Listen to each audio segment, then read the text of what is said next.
thousands of people have mysteriously vanished in America's wilderness. Join us as we dive into the deep end of the unexplainable and try to piece together what happened. You are listening to Locations Unknown. Hello and welcome to Locations Unknown, Episode 3. I am Joe. I am Mike. And welcome back from the holiday. We're getting big quick. If you couldn't tell, we got a pretty big star. You know, not a big deal. Yeah. Pretty big. Just the one and only Morgan Freeman. Yeah. No, as a joke over the holiday, I told Mike I wanted Morgan Freeman to announce our show, so I went on Fiverr. For those of you who don't know what Fiverr is, it's a website where you can go on and get people to do pretty much anything for $5. So use your imagination. But I found a guy on there who'll do a Morgan Freeman sound-alike of anything up to 250 characters. So I paid him to, I think, $20 to read our intro and then send it to Mike as a joke, but we both liked it. Next episode, we'll have Arnold Schwarzenegger. Yeah, so we're going to do something goofy. So maybe we'll continue this, maybe we won't. We'll see what happens. But again, thanks for listening in. We're back from a long break. It was a good Christmas or holiday, whatever you celebrate. And we got a neat case for you. We're glad to be back. Yeah, absolutely. Episode 3, Bobby, it's Bizup, right? Bizup, yeah. Bizup, okay. I kept saying Bizup over the whole break and thinking that was the name. It's Bizup as we researched more. Bobby Bizup was at Camp Malo Retreat in the late 50s. He was, 10 years old? I believe he was, apologize here, this is called show prep. Yeah. Yeah, he was 10 years old. 10 years old. And he went missing in 1958 in, like you said, that retreat that's just on the border of Rocky Mountain National Park. Yeah, it's not there anymore, but we'll give a high level. He was fishing on a creek bed.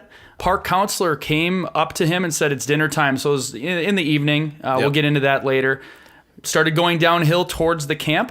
And at one point, the counselor turned around. He was gone. They started searching for a long time, couldn't find him. So it's a pretty crazy case, very wooded area. What we're going to do now is I'm going to get into the location profile. And just to mention, before we get into the location profile, we also have a special guest for this episode as well. A guy by the name of Dave Haskin. He's a director of search and rescue out in Colorado for a 3-county region, and he's got 46 years of experience in search and rescue, so we are going to be talking to him a little bit later. Yeah, we're going to do this a little bit differently. We try and get these interviews prior to recording the episode. We couldn't get Dave on until later in the next coming weeks, so we're going to do the show. We're going to cut into him at some point. We're going to, hopefully this flows well. We're going to see what happens with us recording the show before the initial interview. It's not going to be a live interview. We're going to be interviewing hopefully in a few days. We'll get some more information on what search and rescue is like in that area. So, Camp St. Milo in Estes Park. It's technically right outside the park. It was a Catholic boys retreat, and it's no longer in existence. They don't have it there anymore. I'll give a little bit. The physical building's still there. Yeah, it's not run anymore. Yeah, it's not run anymore. Yeah, so St. Malo Retreat was also known as the Chapel on the Rock. It was built in 1936. It was on land donated by Mr. and Mrs. Oscar Malo, hence the name. The concept of the Chapel on the Rock was founded by Monsignor Joseph Bossetti, I think is the name, in 1916 when he came across a large rock formation just east of Rocky Mountain National Park. And he was inspired by the biblical phrase, "Upon this rock I will build my church." It was donated to the Archdiocese and they made a camp out of it. So it was used as a boys' camp led by priests and seminarians. And they would do a lot of things if you think about today, like Boy Scout camps. I know I was a scout growing up, and you're basically you're learning survival skills and you're hanging out with other kids your same age and you're fishing and doing all that kind of fun stuff. Yeah, so it wasn't anything religious based necessarily. It wasn't like where they sent priests or anything like that. It was just a boys' camp run by seminarians in the Archdiocese at that time. Yep. All right, so back to the location profile. Camp St. Milo, it's on the southeastern border of Rocky Mountain National Park. It's actually at the base of Mount Meeker. When you look at pictures of this thing, we'll post a few. Beautiful location. Looks amazing. I would have loved to have gone camp there. It looked awesome. Yeah. Just a great picturesque Colorado Rockies site. It was a really good location for the church. The park itself was established by President Woodrow Wilson on January 26, 1915. So in 2017, they had 4.4 million people visit the park. So it's a busy park. It's a very busy park. It's the second highest annual visitation rate for a national park in the United States. So you can imagine in the summer months, you're going to be... It's busy. You'll be fighting people on the trail. I know Joe, you've probably done 6 14-footers now in Colorado. Yeah. They're a little higher than 14 feet, but no. 14,000 foot. Yeah, 14 feet. 14ers. Yeah. We've Good done job, 14ers. Yeah, we've done I try and do at least one 14er out there. I've done the Lincoln Bross Democrat loop. That was great. You can hit 4 14ers in a day if you've got the stamina. It's exhausting, though. Yeah, if you got the stamina, it's an all day thing. Yep. Recently attempted to do Capitol, and we went the wrong way. So it was just an uphill battle. Yep. I'll talk a little bit more about that when we get into the story, because I think there's some comparisons that make sense for what happened to Bobby. So I'm going to get into my experience on Capitol with a group of people later when Mike's going through the timelines. Yep. Just some interesting historical facts about the area. People have been visiting Rocky Mountain National Park for over 11,000 years, where projectile points have been found that are believed to have been used by people to hunt mammoths. Early hunters, known as the Paleo Indians, would enter the park on what is now called Trail Ridge Road to hunt, now extinct mammals such as the mastodons. Can you imagine that? Yeah, it's incredible. Can you imagine being hiking out in Colorado and a mastodon walks by you? I can't even picture that. We worry about very little things compared to a mastodon or even a mammoth coming by. And if you're not unfamiliar what a mastodon or even a mammoth is, picture an African elephant with lots of hair and giant tusks. And just bigger. And a lot bigger. Just a lot bigger. Yeah. Bigger, scarier, more deadly. Yes. Just like everything at that time. Yeah. But then up to more recent times, by the 19th century, European and American expeditions started to push through the area. One of the more famous expeditions was led by Stephen Long of the Army Corps of Engineers, who in 1819 led a team through the park to document the topography, the fauna and flora they encountered. So they're just kind of getting almost like a scientific study of the area. Yeah, I mean, you think back at this time, there were no maps of most of the western part of the country. So you know how you do that? You literally have to send people through the park and write everything down. Yeah, draw it out and try and find these guys local inhabitants and had stuff. no idea what they were going to experience, what type of animals they would see. So, kind of going in blind. And think about the gear. Yeah. Or lack thereof. Yeah. If they have gear, it's like all leather. Yeah. So if it's raining, it's like, it was 80 pounds, now it's 200. Yep. No equipment, no safety stuff. So, I mean, these are real pioneers. There's no search and rescue back then. Yeah, so if something happens, you're pretty much out of luck. Yeah, they're going to leave you there. By 1825, Long's Peak began showing up on maps and would eventually become the official name of the peak. In the 1870s, gold fever had hit the area and several mining camps sprung up along the Colorado River and Lulu City Trail. But by the mid-1880s, miners deserted the camps They and kept continued heading west. Yeah, there wasn't. They were finding stuff there, but it was not worth it. I think word was coming out that California was where you needed to be. Yep. And meanwhile, the real smart people are selling shovels.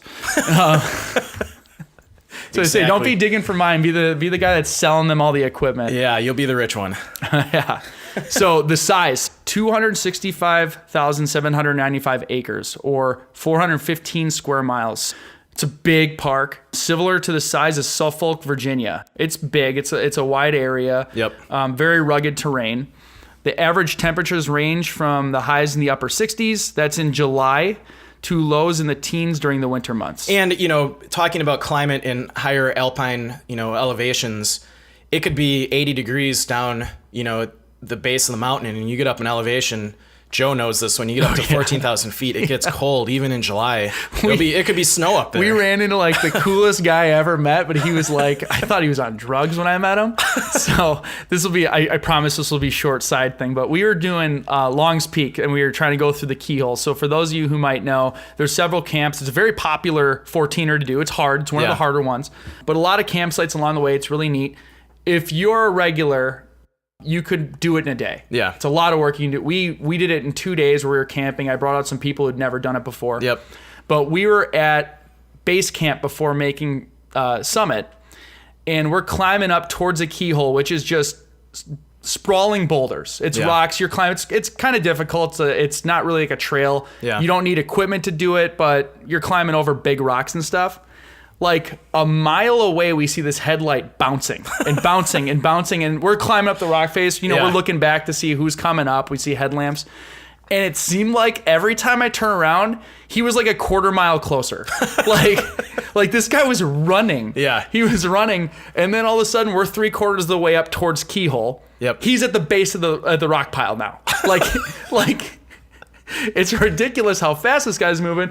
We get up to the top of the rock pile and we hear, "Hey, what's up, guys?" And we're like, "Oh shit!" Like this guy, like he's in like biker shorts, like biking shoes and a t-shirt and a headlamp, and it's like a blizzard. Yeah. He's like, it's a lot warmer in the parking lot where I started. Yeah, so that's a good reason why you prepare when you go up to elevation. You don't want to be caught up there in bad weather in shorts and a t-shirt. Yeah, he was like in great condition, so we were giving him some of our clothes, like because I was overdressed and I was like, "Here, dude, like you're gonna freeze to death." But he was a cool dude, but he had basically ran. Yeah, the whole trail. That's insane. Yeah, the whole way up, and then I'm assuming he was a local. Yeah, oh yeah, he was a local, and he said something about he was like leaving the state that day, and he wanted to quick get a 14er in.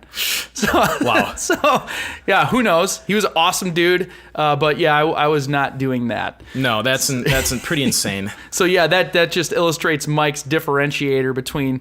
I mean, the parking lot of where he started to where he was, 30-degree difference in snow. And, I've hiked in the Canadian Rockies, and we were out there a while ago near Mount Assiniboine. Our hike up to one of the peaks there, we literally went from sunny and 80 to rain to snow. We got to the peak of the mountain. It was about, one of the peaks around was like 9,500 feet. Yeah. And there was snow on the top, and then off in the distance, there were thunderstorms rolling in. So that just shows you how quickly weather can change from, sunny to snow back to thunder and lightning. Yeah. And the one thing anybody that goes hiking in elevation knows, you do not want to be caught on a mountain peak in a lightning storm. Yeah, that's the thing that'll kill you. Lightning kills more mountain climbers than anything else. Everyone's always worried about falling. Yeah. It's actually just getting hit by lightning. All right, so gonna get back to the climate. So what we talked about was it's 60s in July, low teens in the winter months. Like it's not freezing. It can get obviously at elevation negatives, lots and lots of snow. Yep. Not terrible. I've been there in winter months. It's a lot of fun. Beautiful area. Like a great place to be in when it's like that. Cold Arctic air will come down from the north, meeting with warm, moist air coming from the Gulf of Mexico. So that's where they get all that snow. They're measured in feet at most times when you're getting up that high. And if you ever see pictures of snow removal on the main roads that drive up there, they have like these 22-foot posts to show so that you don't drive a snowplow truck off the edge of the cliff. Yeah, it's insane. And then there's months where they just shut it down because it's not worth the snow removal, and it's just you have these 14-foot walls on either side of a road. So it's pretty incredible. If you have the time, go look up snow removal in Rocky Mountain National Park. It's ridiculous, and that's why they shut it down. So I'll jump into a little bit of the geology.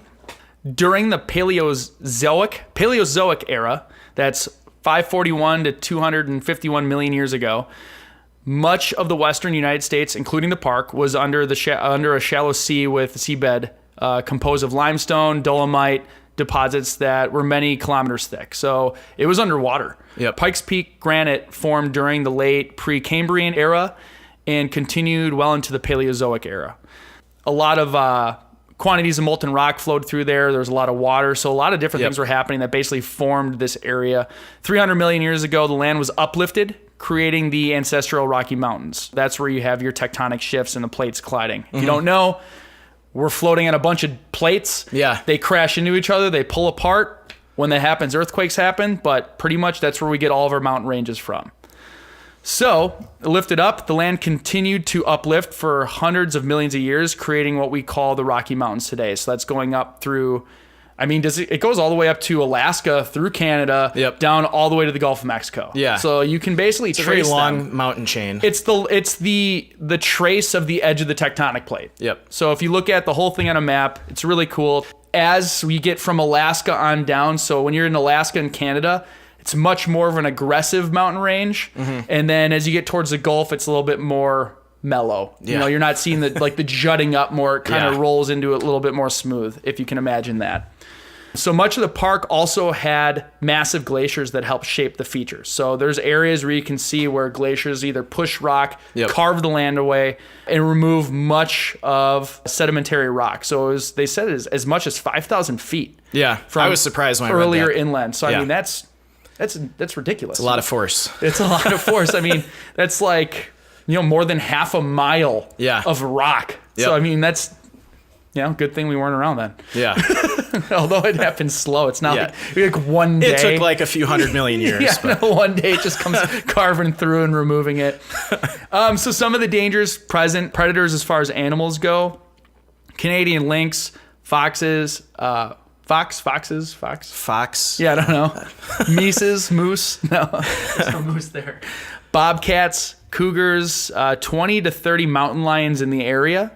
That's cougars and bobcats, black bears, coyotes. So none of those they always sound bad. Those typically leave people alone. You'll probably hear us say it multiple times in other podcasts. Yep.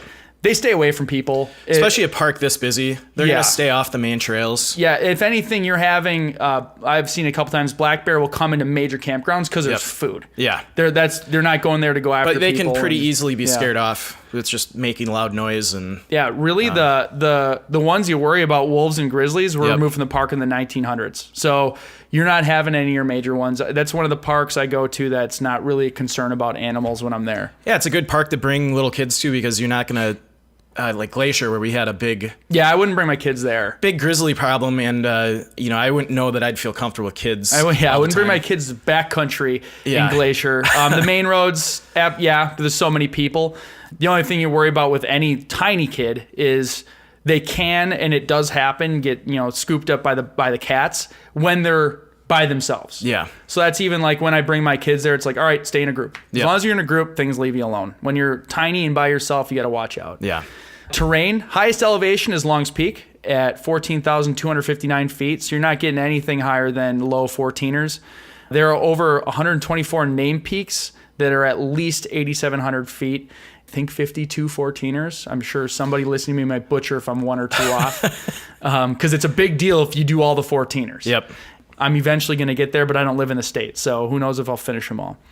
As far as exposure is concerned as a type of danger, with over 118 peaks that are over 10,000 feet and 77 over 12,000. Over 12,000.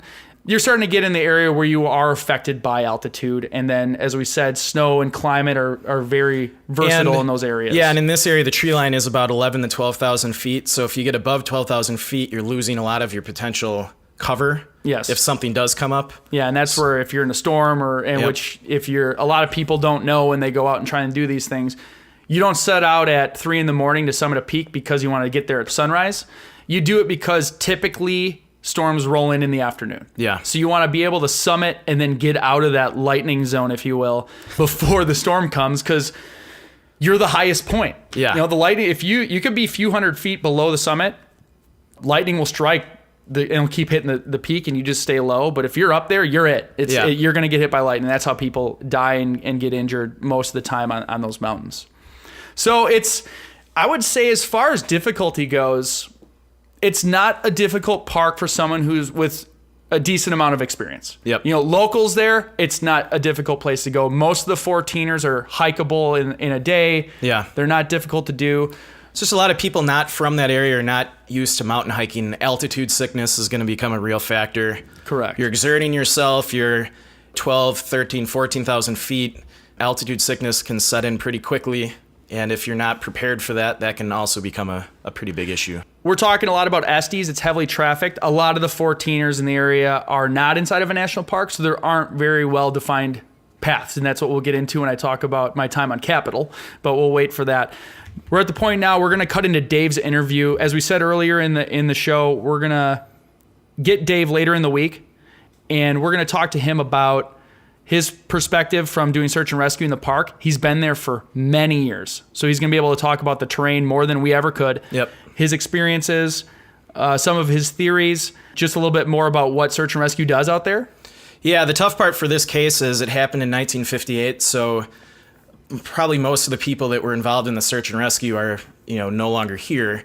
Our interview with Dave is more of how do you guys conduct your search and rescues now? What kind of difficulties would a missing person face in that kind of environment? Yeah, you always have mine and Mike's opinion, but it's always good to get something from the horse's mouth. Dave has Dave's 46 years of search and rescue experience in Colorado, so he's I would say an expert on it. Absolutely. So we're going to cut to Dave's interview now, and then we'll cut back in with the character profile with Mike after that. Hi, Dave. Thank you very much for coming on the show and agreeing to spend a part of your day with us. Just to start things off, introduce yourself and kind of go into your background a bit of how you started in search and rescue. Sure. Well, my name is Dave Haskin, and I'm the chief with Rampart Search and Rescue here in Adams County in Colorado. And I've been involved in this for many years. It dates back to 1973. I kind of got involved in it in kind of a unique, different way. I lived in Manitou Springs, which is a suburb of Colorado Springs. The house that I lived in was the last residential house before you went up Ute Pass, which was a decent graded mountain road that goes up towards Woodland Park and further west there on Highway 24. And we had a series of semis that was coming down, losing their brakes, and they would crash right in front of my house. Wow. Not in the house. Yeah. They did crash into a apartment complex across the street from us, but luckily it was just the garage area. The actual residence was on the second and third floor. And I got involved, directing traffic in a couple of them. And so that's where I kind of got the bug, and I ended up being a deputy with the local sheriff's office, and got involved with the setting up a search and rescue team back around 1973. Okay, so I've been kind of involved in it on and off ever since. Okay, and like you said, you've been involved in search and rescue for, I think you said 40 plus years now, off and on. Yeah. So you're probably very familiar with Colorado, and I know the case we're talking about is specifically related to kind of the Rocky Mountain National Park. I'm assuming you've probably been up there. Can you maybe give the listeners kind of a overview of basic geography of the area? You know, how busy does it get in the summer? Things like that. Well, it's a real touristy magnet area. Mm-hmm. They have a lot of wildlife up there. It's kind of wilderness. Part of the Rocky Mountain National Park is above timberline. Yeah. And for your listeners, if they're not familiar, timberline is where the oxygen content is so low, trees do not grow. And then above that is when it turns into basically your rock. Okay. You get some tundra in there. Yeah. But for the most part, that's one thing that people coming from the lower elevations do have a problem when they come up and start hiking, is that altitude difference. Segueing into my next question, suppose a hiker is out in Rocky Mountain National Park or kind of a similar area like that. What would a response be for a search and rescue team such as yours if they've been reported missing, people aren't sure where they are? What would your next steps be? Well, normally how that would function is the call would come in probably through 911. That's where most of the calls would come in from. Search and rescue would be needed. The sheriff's office would be contacted. They in turn would contact us, or the 911 dispatch center would call us, and then I would put a page out and get our people to start responding. The first thing I would ask is, who are we looking for? How long have they been gone, so I can get some basic information? Yeah. If a person is lost, the sooner we get involved, the better. Yeah. The chances of it being a positive outcome probably go down exponentially every day they're missing. It's not good. I can't say that it's linear, but yes, the sooner you can get on the trail, get on the scent, say with the search dogs, better of an outcome you get. It sounds like exposure is a major cause of problems that search and rescue might have to respond to. I know in Joshua Tree, when we talked to the guy down there, a lot of issues come from people climbing on rocks and falling and Do you see that kind of stuff by you? Yes. There's a lot of hikers that will come in and they'll want to do some mountain climbing, and their carabiners and pitons will actually come out of the rocks and they'll fall. Oh, geez. And they have to call search and rescue in, and they have to actually throw their ropes over the side of the edge of the cliff and actually bring the people up. And then we have to get an air ambulance in there to take them to the local hospital. That happens frequently. I remember when I lived down in Colorado Springs, we're talking in the early 2000s, the search and rescue team down there, this is around Pikes Peak, and they were paged out 5 times in one day. Wow. Some of these teams can be very busy, especially in the summertime tourism.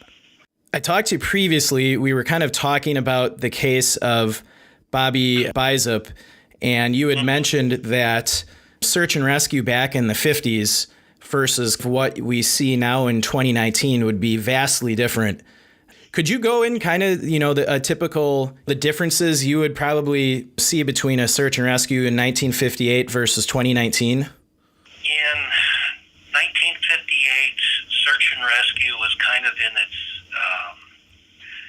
beginning stages. And if I remember right, they had about 300 people or so that were out there searching.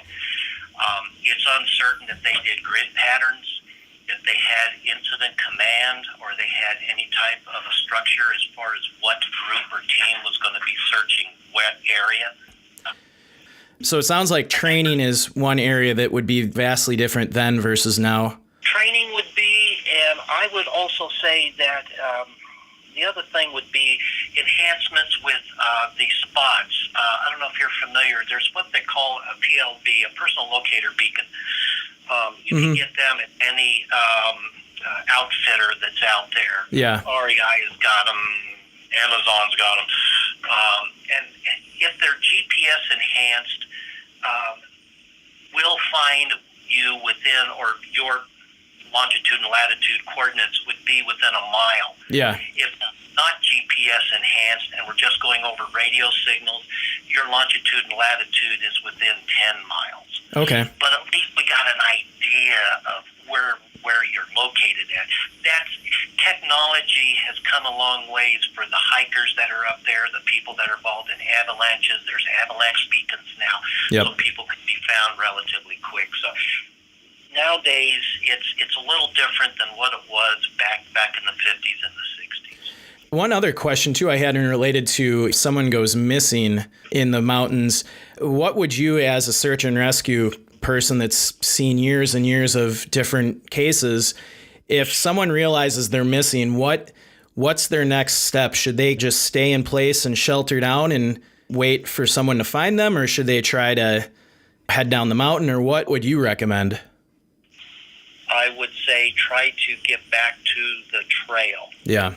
And if you're kind of injured and you cannot move much, get to the trail, because somebody at some point will come by and you can get help. Yeah. If you take a cell phone, you may or may not have signal if you've got the cell phone. Yep. If you do, you can get 911 if you can make a call. Mm-hmm. If not, the best thing is to just stay put. If you start moving around, your loved ones made the 911 call.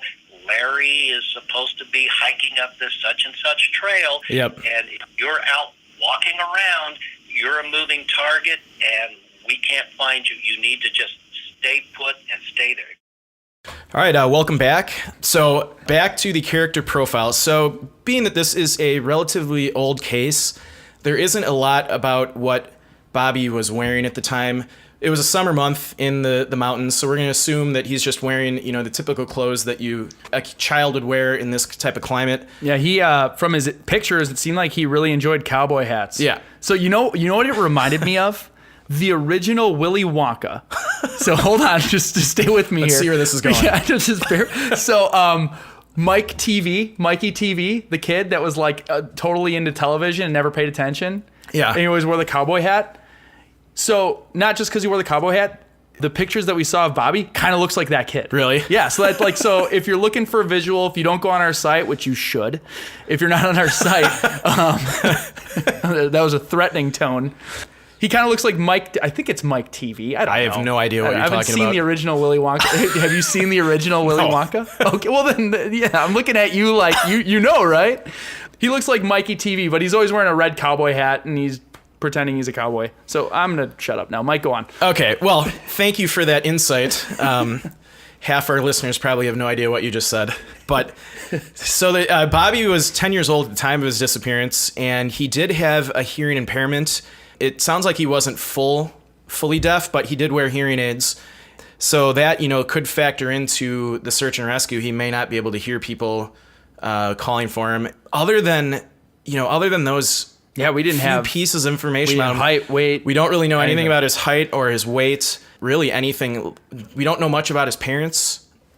Being that it's such an old case, I'm not surprised. Yeah, just think of like your average 10-year-old boy. Yeah. And you can imagine like older style hearing aids are really big. Yep. That was it. I mean, there's nothing else that they really said about him or managed, at least in a couple of the older cases we looked at. Yeah. There's at least like a profile put together that the police had or put out there. It didn't seem like anyone really cataloged that. No. So we're going to jump right into the timeline of his disappearance.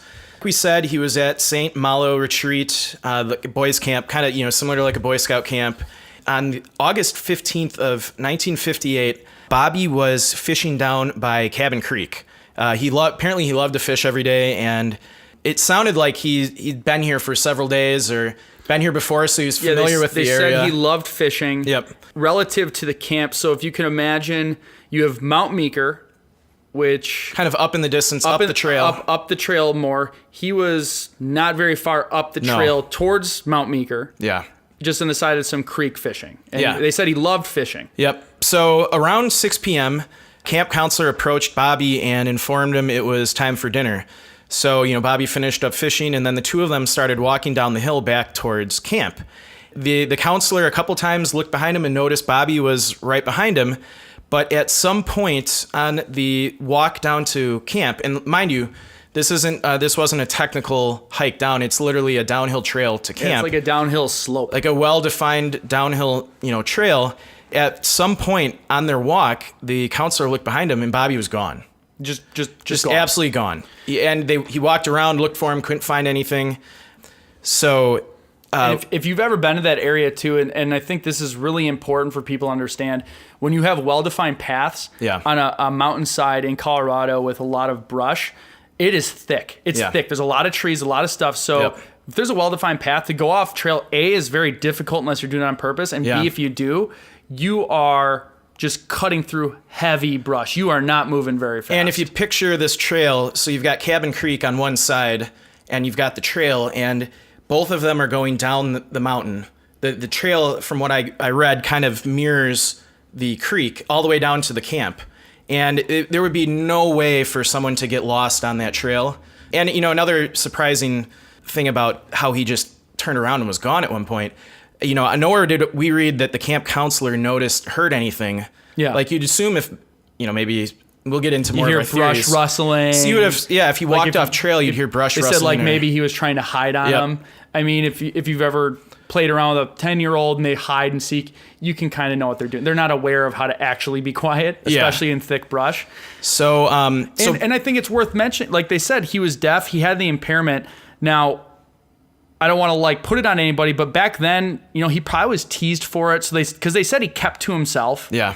So when I think of that, you think of a kid back then, he's probably teased about it. It was, I won't say socially acceptable, but they didn't really frown upon it. Like today, if you made fun of a kid with an impairment, it's a big deal today. Yep. Where back then it wasn't, and probably some awful parents joined in. So you have this kid who probably at that camp, was teased a little bit. Yep. He was fishing by himself when everyone else is doing everything. So he's probably teased a bit. So it's not like he's going to be playing games on the camp counselor. Those types of kids, you always feel like they just listen and do what they're supposed to do. And so, they said, hey, he loves to fish, time for dinner. Picks up his stuff, is following the camp counselor. Not a big deal. So within the next 4 days, a massive search and rescue effort at the time was undertaken. It went for 9 days. It involved 400 people from not only the National Park Service, but the local sheriff's office and other search and rescue volunteers. They searched over a radius of 16 square miles, and they also had bloodhound dogs, and they had assistance from Denver's Lowry Air Force Base as well. Mm-hmm. So, and the bloodhounds were searching the woods. They had skin divers searching some of the bigger ponds. The search also extended up to Mount Meeker, up to about 11,000 feet on Mount Meeker, and 4 miles in each direction of his last location. So that's where we always talk about we don't know, and maybe in the interview coming up we'll get some insight from Dave, but we don't know how they did SAR back then, and SAR search and rescue. But anytime they involve dogs and they don't find somebody, that is insane to me. At least a scent, like a trail. Yeah, I just learned now, and I don't know if they had these back then, but I was listening to another podcast called True Crime Garage, and they were talking about a case. They have dogs that can smell through water. Yeah. So they have these dogs that can smell like 15 meters underwater for bodies. Yeah. So that puts in perspective how strong of a sense a dog's nose is. Yep. And it's not like in just a few, in 40, 50 years that's changed. Yeah. So they have these dogs that are, and they're using them. So you think, okay, if he's around, even if he got lost, tripped, fell, killed, they're going to find him because these dogs are going to pick up the scent. It's warm summer months. There's not snow. There's not a lot of stuff happening. And that's where I even say, even if it rained, it doesn't matter. They can smell through lots of water. And this search went on for 9 days. At one point, the Civil Air Patrol dropped over 5,000 leaflets with a message from his parents in a 200 square mile radius. So, I mean, you can imagine. They papered the mountainside. They papered the mountainside with these leaflets. You can imagine. I don't think they'd do that today. Yeah. Anyone hiking in that 200 miles would probably find one of these leaflets. Yeah. Blowing around in the wind. Sure. And his parents wrote on the leaflets, wrote, "Mother and Father love you. We need you. Mother is sick. She needs you at home. We love you."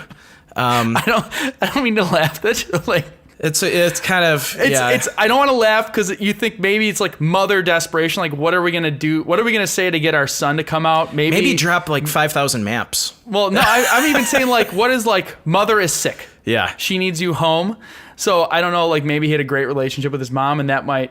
Yeah. Did they think he was hiding? Like, did they think something like, that would coax him out? Yeah. So the guy running the retreat made a statement at one point that he thought, oh, he'll turn up. He's just out in the woods playing like hide and seek with the counselors. Obviously, that wasn't the case. And that's like a common theme. Like, with.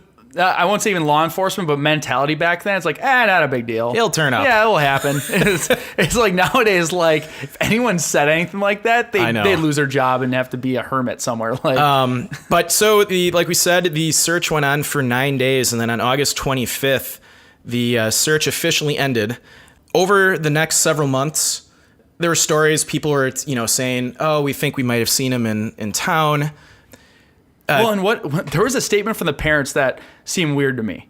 Oh, when they ended the search. They said, we're just giving up. Yeah, they're like, we gave up all hope. Yeah. In like 9 days. I know, that's... I have 6 kids. If one of them was missing... You'd never give up. I would, literally, you might go home. Yeah.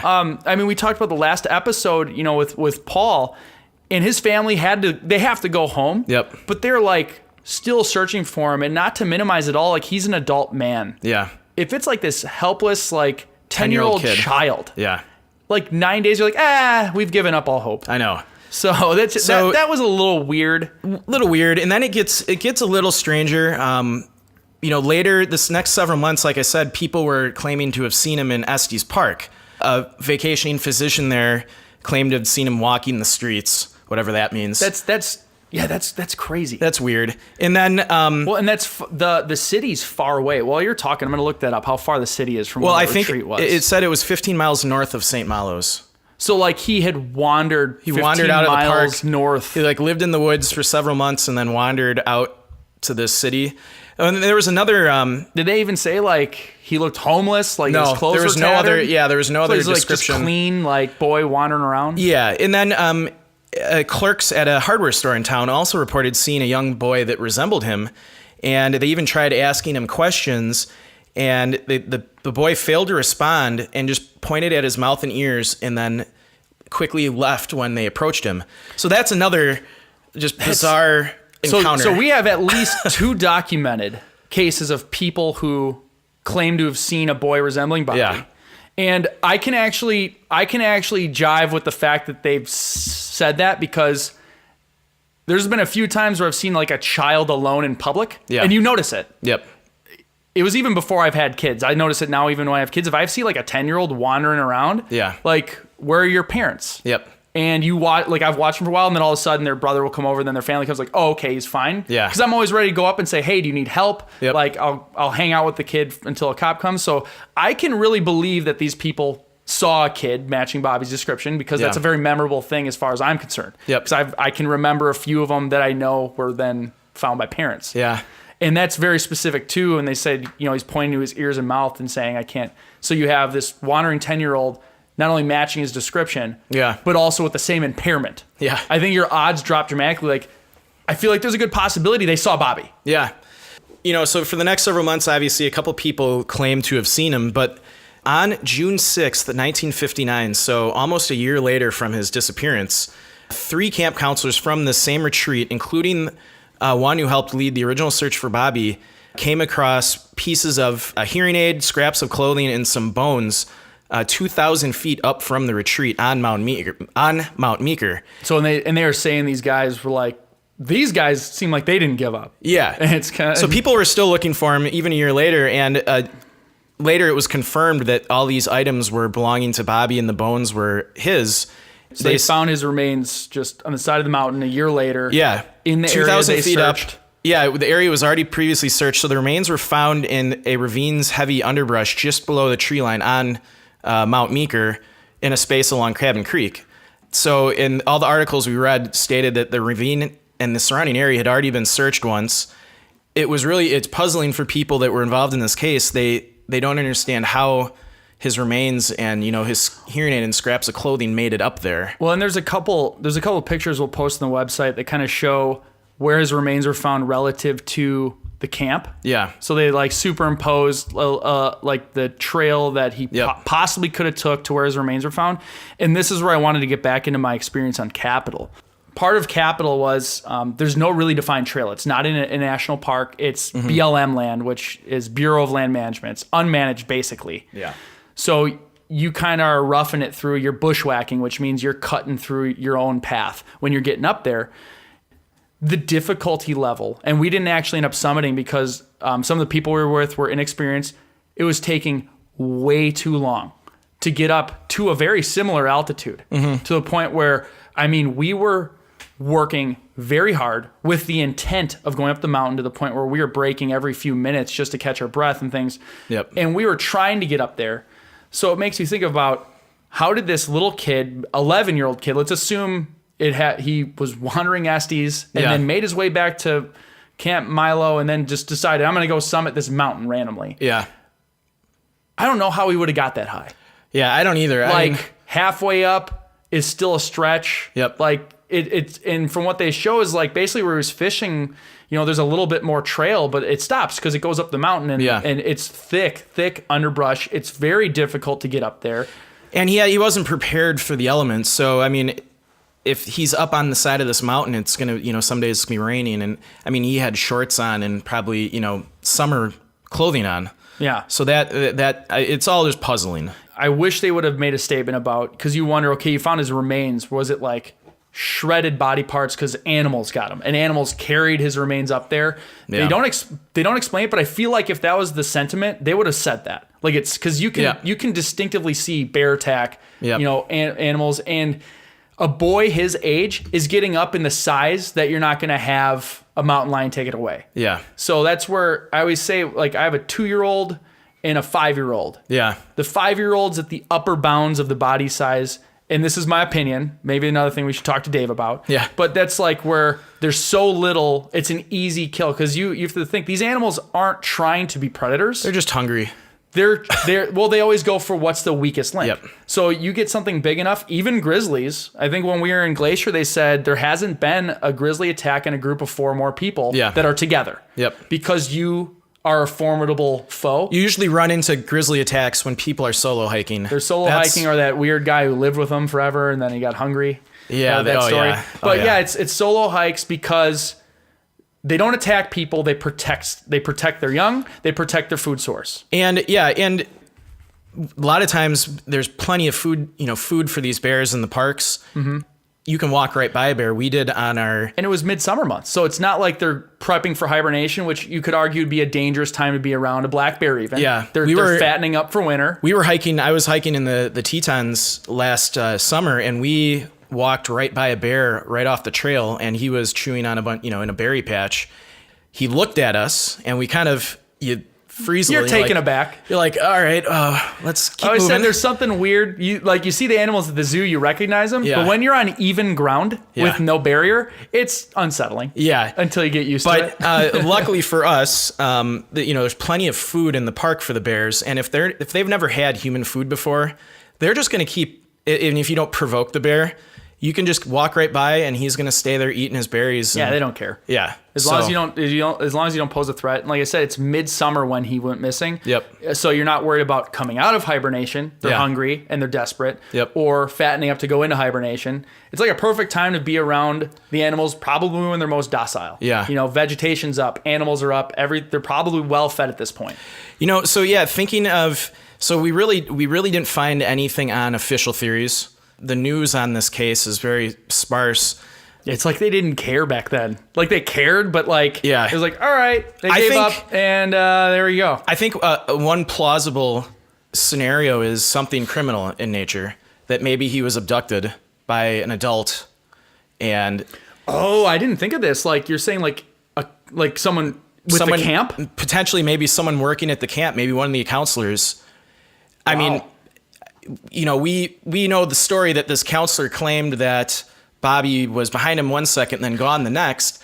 This is why I like not talking to you sometimes before the show, because now my mind is blown. I'm thinking of did they place body parts up there? And It's like, I found him. Yeah, or did the camp counselor that reported Bobby missing actually have involvement in his disappearance? Did that camp counselor... Like a misdirection type thing? Like, I'm the one that cares the most, but really I'm the one behind it? Yeah, maybe. I mean, this is the... Weird, yeah. Because, it's so...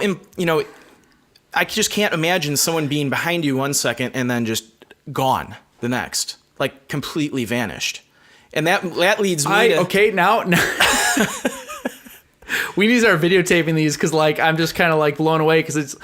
I guess I went into this just trusting his story. Yeah. And now I don't at all. I don't, and it's, you know why it is? Because you'd expect, I think nowadays, law enforcement would be like, your story doesn't make sense, and that person would become the prime suspect. Yeah, the counselor... And even if it was a more believable story, I think they make everyone a prime suspect until they can prove they're not in a case like this, where back then they're probably like, well, he's the counselor. Yeah. Why would we not believe the counselor? I know, yeah, exactly. You just weren't aware of, weirdos as much back then, but, this... you can... crap. I think you can... I think you solved it. I'm all on the Mike train right now. Yeah. All my theories are garbage. Well, no, I think you can rule out some cases of what could have happened to him, like an animal attack. We would have seen the same thing we harp on every episode. I think animals out of the question. Out of the question. I think entirely because, like you said, tracks, they searched the area. They would have found the remains right away. Then the dogs were there. The dogs were there. It's messy. And there wasn't a lot of dangerous obstacles in the area he went missing. There was a creek, obviously. Mm-hmm. So there's a chance he could have maybe walked over the creek and fallen in and somehow maybe drowned. But it sounds like... and then his body went upstream. Yeah, exactly. And it went upstream. So, you can kind of rule out he didn't fall off the trail and, into a crevasse or something. There weren't any of these around the trail. And the sheer effort to get to the elevation he did. And you can look at the pictures. We'll post them on there. The elevation he got to, what he would have had to gone through to get there. Yep. Is just... A 10-year-old could not do it. Okay, I'll back up. Some 10-year-olds could. The average 10-year-old, absolutely not. I'm sure there's a kid out there that can climb Mount Everest, with his eyes blindfolded, because these crazy kids out there doing crazy stuff. To me, the most, ruling out the really crazy stuff like Bigfoot and aliens, which sometimes is the fun stuff to talk about. It's fun to talk about.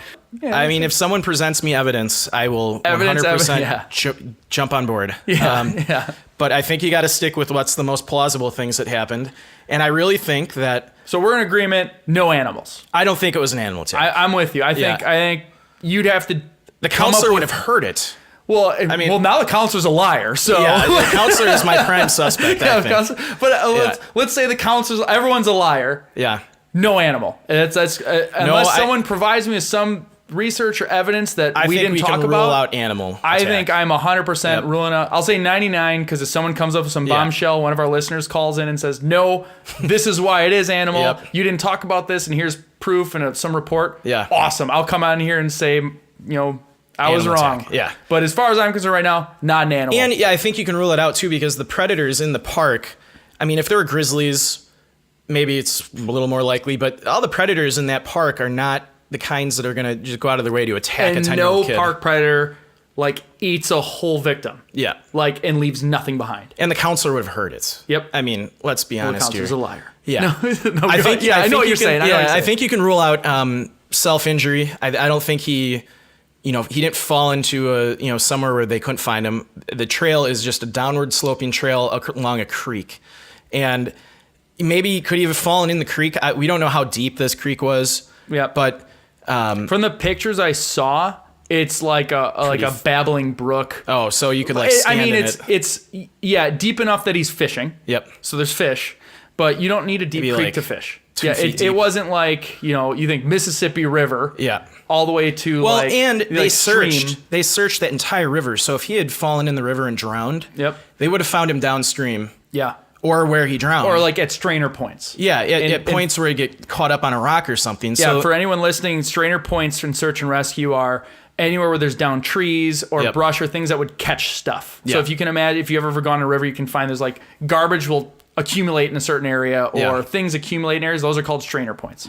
I think ruling out all of the usual suspects for what happens to a missing person, I think what doesn't jive for me is you only have one camp counselor that was with him. The search and rescue didn't really start until several days later, after he was missing. So if the counselor is the prime suspect and abducted this kid, he had the time to hide the body or hide the kid or whatever happened to the kid. Maybe down the road, the counselor himself put his remains high enough up on the mountain, assuming no one's going to find it. Yeah, and do you have... So I'm totally on the Mike train right now. I'm not getting off. I'm on board. We are. It's like the it's Elon Musk's Hyperloop. Yeah, you can't get off because I'm loving this theory right now. So I think there's 2 paths this theory takes. One, he abducted the kid, kept him alive. Yep. For a period of time, and that's how either let him out or the kid got out at some point in Estes Park where people saw him. Yes, and then. At some point before camp came back in session, he either killed him before then and disposed of the body, or, at some point he would have had to kill him, or he died. Yeah. And he disposed of the body up the mountain somewhere where it wouldn't be easy to find. Yeah. But and in an area that was already... I would love to know if the same guy who went to go get him for dinner was also leading the hike where they discovered the body. Yeah, so he led him to the area where the remains were found. I don't know the details on that. It'd be hard to find a piece of clothing and a hearing aid. It did say one of the counselors who led the original search was the one who found the bones. Mm-hmm. Maybe the logic in the counselor that we allegedly say did this now... I guess we should say allegedly. Allegedly. Because there's probably people still alive, and if he's still there... Yeah, who knows? He could come after us. But we don't know his name. Yeah. So we don't... We never found out any of the counselors' names. I kind of want to spend some time and figure this out now. Yeah, right. But, maybe logically he's thinking, all right, I need to dispose of these remains. I'm going to pick somewhere higher up on the mountain that was already searched, assuming they already searched us. They're not going to come back and look again, so I'm safe dumping this stuff here. Yeah. It wasn't on a trail. It sounds like they were just free hiking up the mountain and found this stuff. Yeah, which makes it even less reasonable that they just stumbled across such a small object and thick. My only question is, what happened to Bobby from the moment the counselor reported him missing to when the search started? So what, if the counselor is...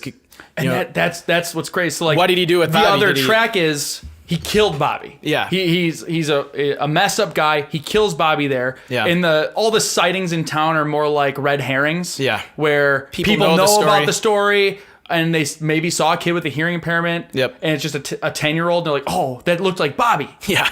Just because it's almost like I don't know exactly what they say, but they talk about witness statements and how terrible witness statements are and crimes and things, especially when you think something. Yeah. And I've seen shows where they'll test people like, all right, go in this room and remember as much as you can. Yeah. And they'll have a lot of stuff happen. And then they have them recreate it and they're just off. They're terrible.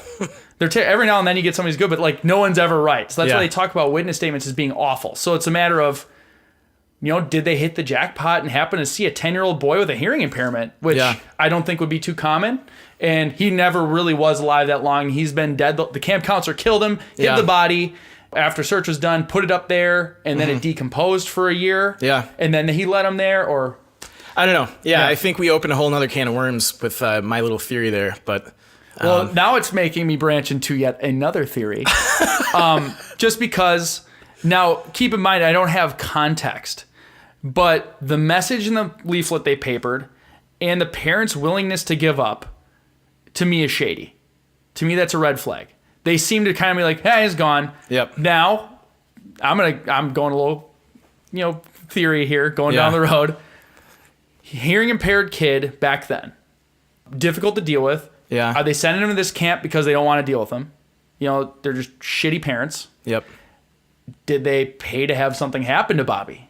Yeah, well, so they have to look concerned for 9 days and like, we have given up all hope. He's never coming back. Yeah. And are they in cahoots with the lying camp counselor who murdered him? Well, I think that, who knows? So there you go. We'll never know, but at least we're throwing some theories out there. Yeah.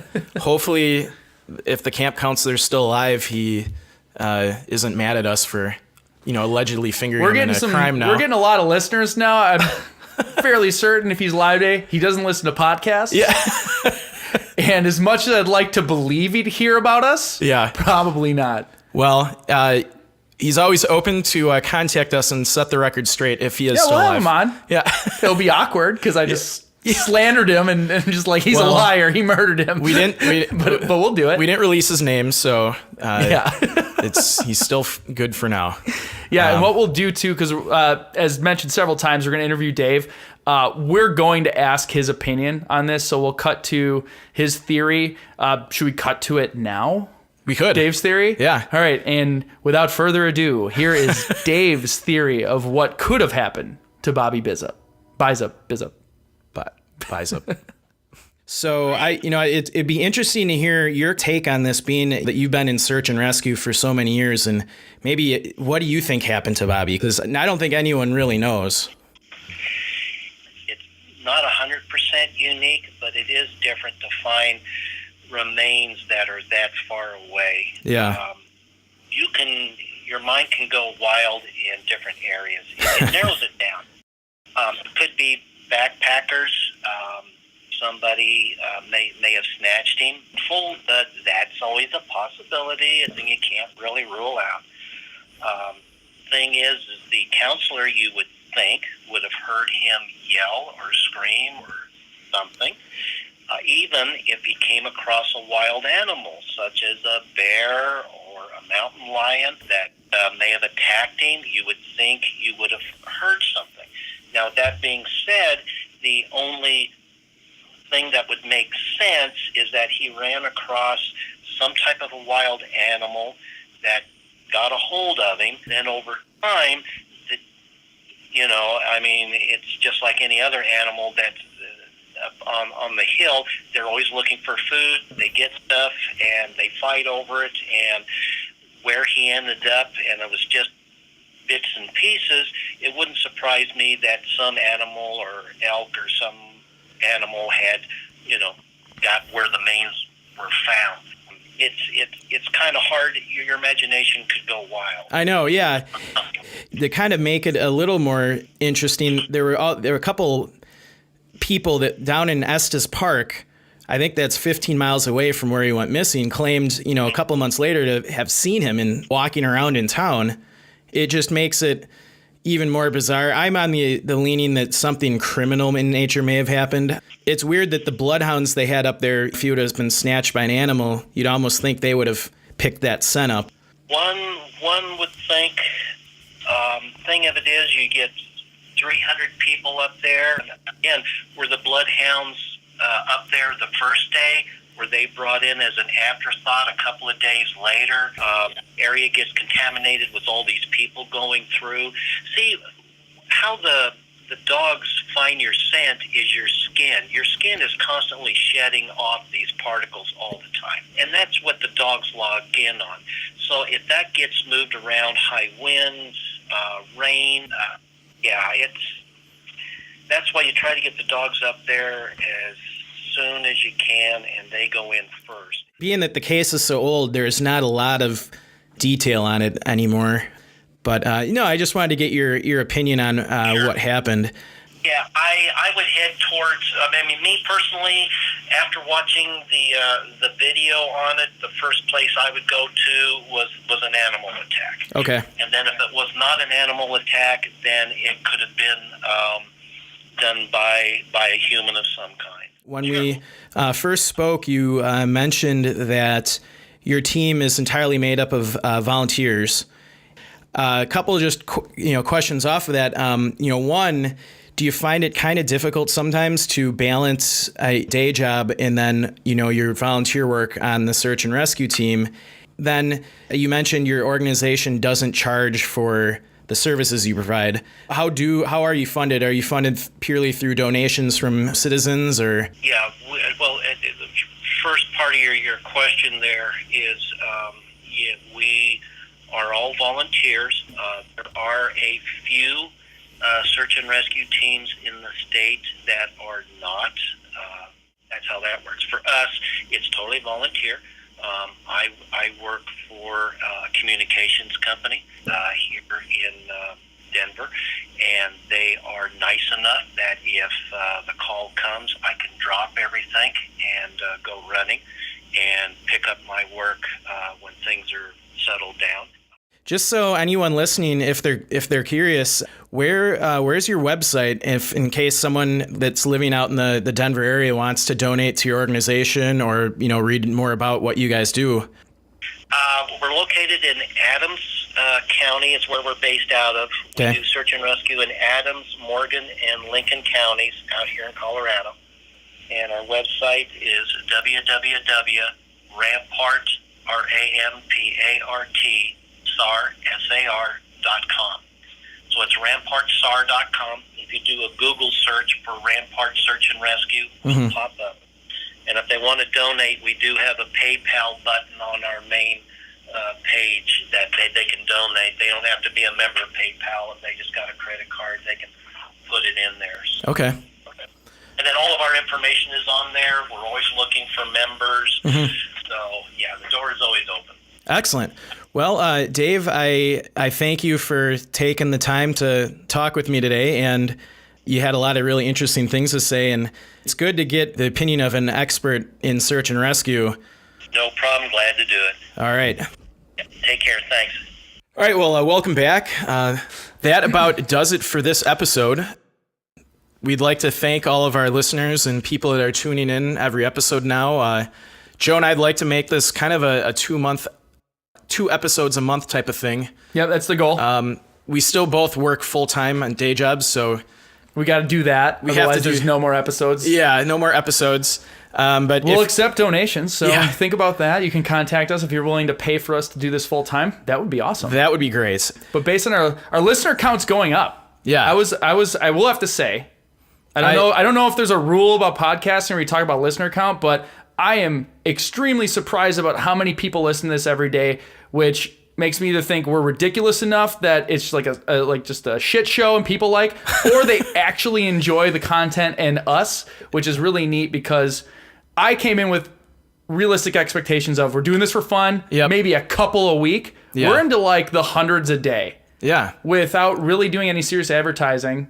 That's pretty cool. So it's one of my theories on that. My mom is a hairdresser, and she has this group of friends that she lovingly calls the soccer moms. Yeah. And that's because they're all the moms that when I was in grade school, maybe she's making them listen to it several times a day. There we go. So she's still like helicoptering over me.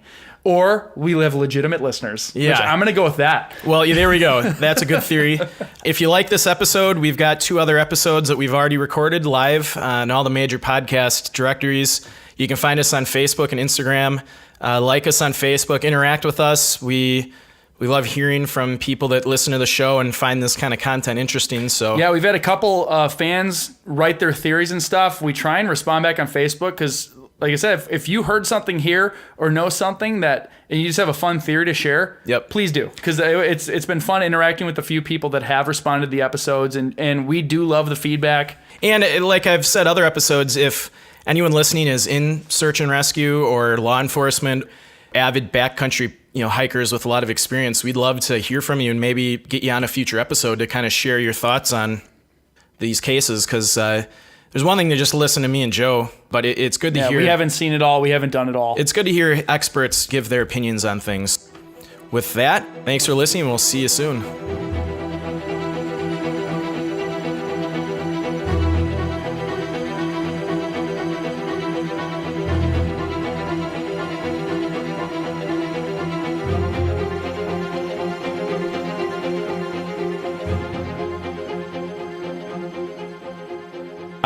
I started recording.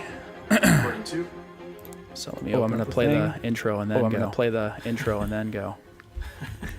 I'm still recording. Yeah. I'm still recording. Yeah. Don't tell me my business. Don't tell me my business. All right.